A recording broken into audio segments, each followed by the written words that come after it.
This is the most important dimension that you should focus on too. This is the key to really have a balanced life. The spiritual dimension. Tuloy po natin. Sabi po rito sa spiritual dimension, renewing the spiritual dimension provides leadership to your life. Leadership. Don't let the enemy lead your life. Don't be a slave of Satan. Sabi nga po doon sa Genesis 1, sabi na po noon, let us make man in our own image. Tama po ba yun? And then he said, let them rule. Ibig sabihin, ikaw ang mag-lead.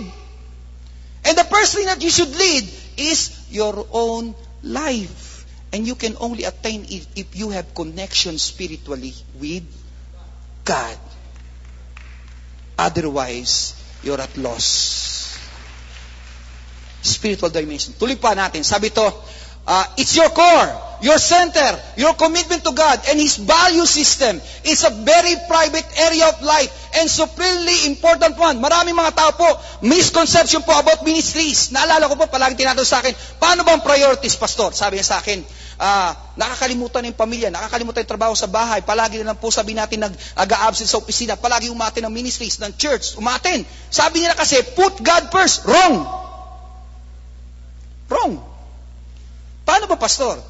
Putting God first is in your devotional time, your intimacy with God, your reading the Bible, your prayer time. That is putting God first. The second priority will be your family. Paano ka maging mabuting Kristiyano if you neglect your family? You're not a good witness. And we cannot even call you as Christians. You give Christians a bad name. The third priority is your work. God, family, work, pang-apat pa lang ang ministry. Amen? May kausap po ba ako? Kala ko tulog na eh. Tuloy natin. It draws upon the source that inspires and uplifts you and tie you to the timeless truth of all humanity. Sabi po rito sa verses na to, for physical training is of some value, yung pong body. But godliness, tingnan niyo yung word na yun, godliness has value for all things, holding promise for both the present life and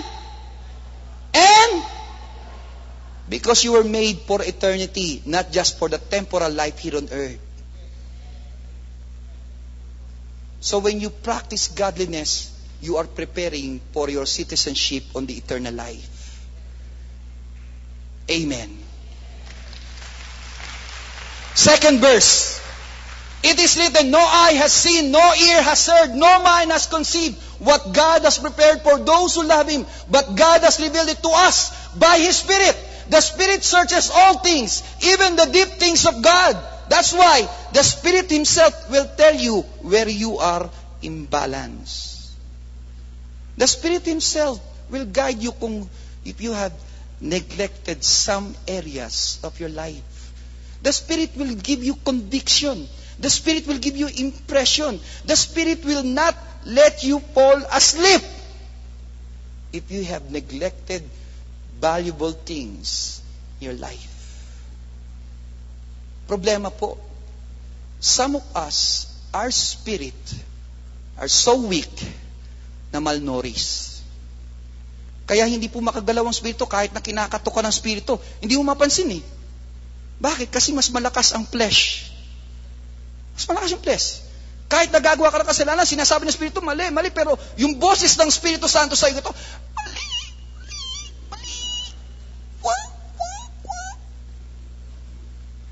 Pero yung flesh, yung katawan, sige, tuloy mo, masarap yan. Samantalang Espiritu,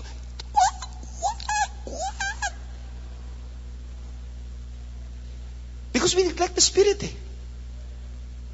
But if we soak ourselves in the presence of God, then the Spirit goes stronger to us every day.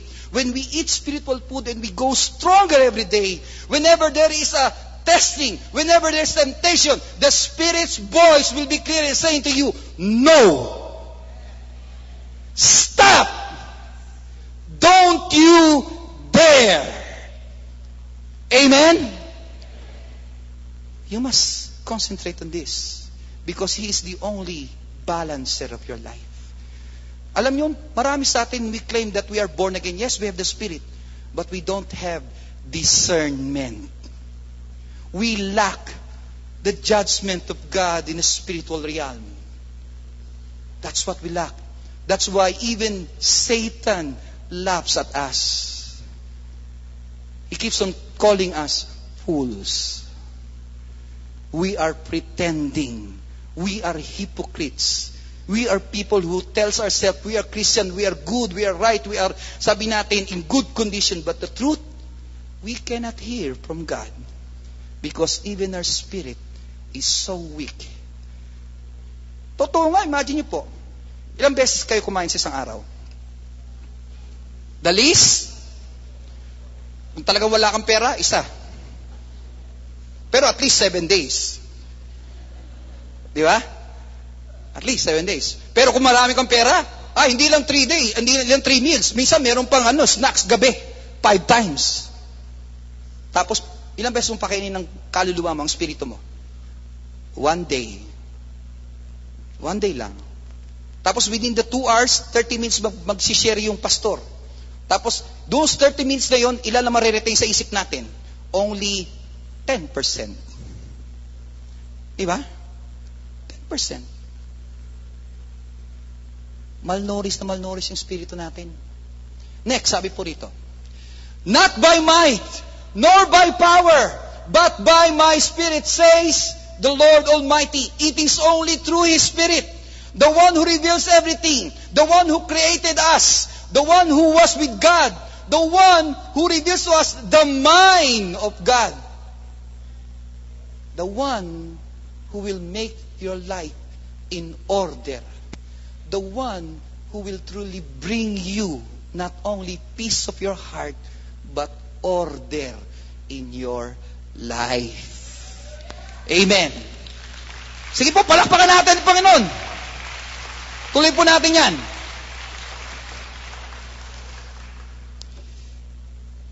Magbibigay po ako dito ng illustration para malaman yung maigi kung ano po yung pagbabalance na ginagawa ng Espiritu. How can we know how the Spirit balances? Bigyan mo to. Usually ito pong ginagawa natin pag nagbabalance. Nakita yung balancing act na yan? Yan.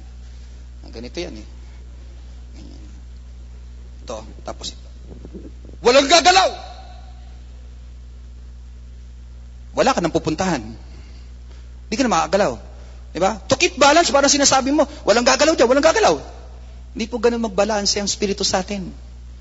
It's not that way. Ito po yung nakita ko sa paraan nung paggawa po ako ng bisikleta. Ito po nakita ko isa yan. Kita niyo yung pag 8 ang gulong o oblong. Meron silang paraan doon. Alam niyo yung spoke? Kung saan yung meron pong hindi naka-align, those people who repair it, they put pressure para iniikot nila yung spoke. Alam niyo yun? Para po magbalanse. Minsan, kung hindi niyo po maintindihan maigi, sinasabi ko ito pong gagawin natin.